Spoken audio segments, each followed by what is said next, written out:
नमस्कार, मैं हूं अतुल द्विवेदी और आप देख रहे हैं 10 सूत्र। मध्य प्रदेश में विधानसभा के बजट सत्र का 24 मार्च को अंतिम दिन है।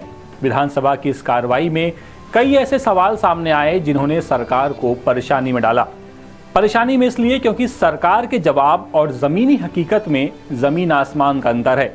कुछ ऐसा ही हुआ 24 मार्च को, जब विधानसभा में विधायक विवेक विक्की पटेल ने एक सवाल पूछा और इस सवाल के जवाब में मंत्री प्रहलाद पटेल ने जो कहा उसमें कितनी सच्चाई है, ये बड़ा सवाल है।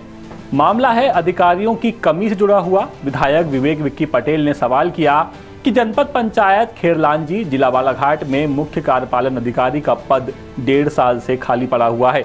विधायक ने कई बार मुख्यमंत्री, पंचायत मंत्री और विभागीय अधिकारियों को पत्र लिखकर सीईओ की नियुक्ति की मांग की, लेकिन अब तक इस पद को भरा नहीं गया। उन्होंने पूछा कि इसमें देरी की वजह क्या है और सीईओ की नियुक्ति कब तक होगी।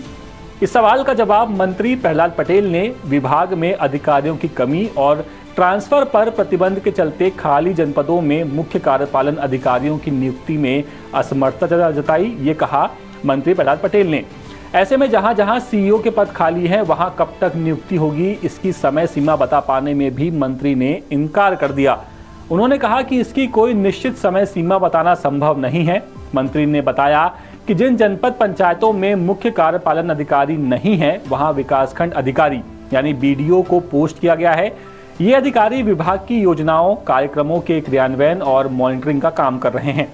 मंत्री जी ने आगे कहा कि मध्य प्रदेश लोक सेवा आयोग यानी एमपीपीएससी को पत्र भेजकर अधिकारियों की मांग की गई है और खाली पदों को जल्द से जल्द भरने के लिए कहा गया है। ये जवाब दिया है मंत्री प्रहलाद पटेल ने विधानसभा में। जबकि दूसरी तरफ मध्य प्रदेश लोक सेवा आयोग यानी एमपीपीएससी ने राज्य सेवा परीक्षा 2025 का जो नोटिफिकेशन निकाला है, उसकी बात करें तो इस नोटिफिकेशन में मुख्य कार्यपालन अधिकारी यानी सीईओ के मात्र 10 पदों पर भर्ती निकाली गई है। इसमें भी 9 पद 87% में रखे गए हैं और एक पद गया है 13% यानी होल्ड वाले में।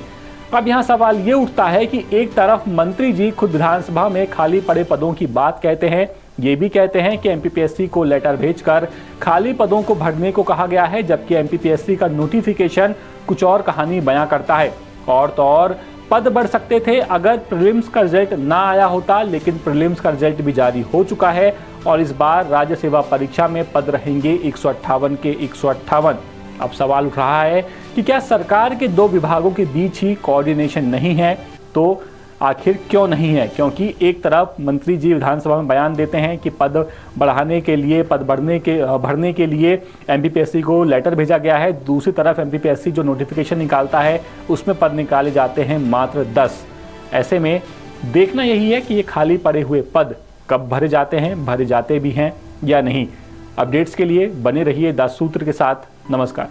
लेटेस्ट, इन्वेस्टिगेटिव और इन डेप्थ खबरें देखने के लिए ज्वाइन कीजिए 10 सूत्र का व्हाट्सएप चैनल, सब्सक्राइब कीजिए यूट्यूब चैनल, लाइक कीजिए फेसबुक पेज और पढ़ते रहिए वेबसाइट www.dassutra.com।